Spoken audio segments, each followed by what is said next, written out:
ಇಂದು ಮುಖ್ಯಮಂತ್ರಿಗಳ ನೇತೃತ್ವದಲ್ಲಿ ಕಾಂಗ್ರೆಸ್ ಪಕ್ಷದ ಶಾಸಕಾಂಗ ಸಭೆ ಇದೆ. ಶಾಸಕಾಂಗ ಪಕ್ಷದ ನಾಯಕರು ಆಗಿರುವ ಮುಖ್ಯಮಂತ್ರಿ ಸಿದ್ದರಾಮಯ್ಯನವರು ಅವರ ನೇತೃತ್ವದಲ್ಲಿ ಸಂಜೆ 6 ಗಂಟೆಗೆ ಖಾಸಗಿ ಹೋಟೆಲ್ನಲ್ಲಿ ಈ ಸಭೆ ನಡೆಯುತ್ತೆ.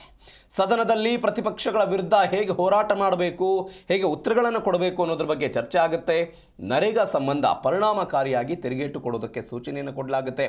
ಪ್ರತಿಯೊಬ್ಬರು ಕೂಡ ಪಾಲ್ಗೊಂಡು ಮಾತನಾಡುವಂತೆ ಮುಖ್ಯಮಂತ್ರಿಗಳ ಕಿವಿ ಮಾತು ಹೇಳ್ತಾರಂತೆ. ಸ್ಥಳೀಯ ಸಂಸ್ಥೆ ಚುನಾವಣೆಗೂ ಕೂಡ ಸಿದ್ಧರಾಗುವಂತೆ ಶಾಸಕರಿಗೆ ಸೂಚನೆಯನ್ನು ಕೊಡ್ತಾರೆ.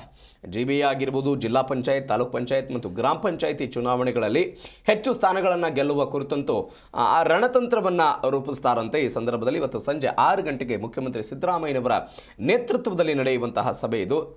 ಯಾಕಂದರೆ ಮನ್ರೇಗಾ ವಿಚಾರದಲ್ಲಿ ಅದು ಕಾಂಗ್ರೆಸ್ಸಿನದ ಕೊಡುಗೆ ಅಂತ ಅನೇಕ ಬಾರಿ ಅವರು ಹೇಳಿದ್ದೂ ಇದೆ. ಇಲ್ಲಿ ಮಹಾತ್ಮ ಗಾಂಧಿ ಹೆಸರನ್ನು ಕಿತ್ತು ಹಾಕಿದ್ದಾರೆ ಅನ್ನುವ ಕಾರಣಕ್ಕಾಗಿ ಇಡೀ ದೇಶದಲ್ಲಿ ಅತಿ ಹೆಚ್ಚು ಪ್ರಬಲವಾಗಿ ಇದರ ವಿರುದ್ಧ ಗಟ್ಟಿಯಾಗಿ ನಿಂತು ಹೋರಾಟ ಮಾಡ್ತಾ ಇರುವ ರಾಜ್ಯ ಸರ್ಕಾರ ಯಾವುದಾದ್ರೂ ಇದ್ದರೆ ಅದು ಕರ್ನಾಟಕ ರಾಜ್ಯ ಸರ್ಕಾರ. ಸಿದ್ದರಾಮಯ್ಯನವರಾಗಿರ್ಬೋದು, ಡಿ ಕೆ ಶಿವಕುಮಾರ್ ಅವರಾಗಿರ್ಬೋದು, ಒಂದು ಸ್ಟ್ಯಾಂಡ್ ತೆಗೆದುಕೊಂಡಿದ್ದಾರೆ. ಈ ಕಾರಣಕ್ಕಾಗಿ ನಾಳೆಯಿಂದ ಇದರ ಬಗ್ಗೆ ಚರ್ಚೆ ಆಗುತ್ತಲ್ವಾ, ಬಿಜೆಪಿಯ ಎಲ್ಲ ಪ್ರಶ್ನೆಗಳಿಗೂ ಕೂಡ ಉತ್ತರವನ್ನು ಕೊಡಬೇಕು ಅನ್ನುವಂಥ ದೃಷ್ಟಿಯಿಂದ ಇವತ್ತಿನ ಈ ಸಭೆ ಭಾರಿ ಮಹತ್ವ ಪಡೆದುಕೊಂಡಿದೆ.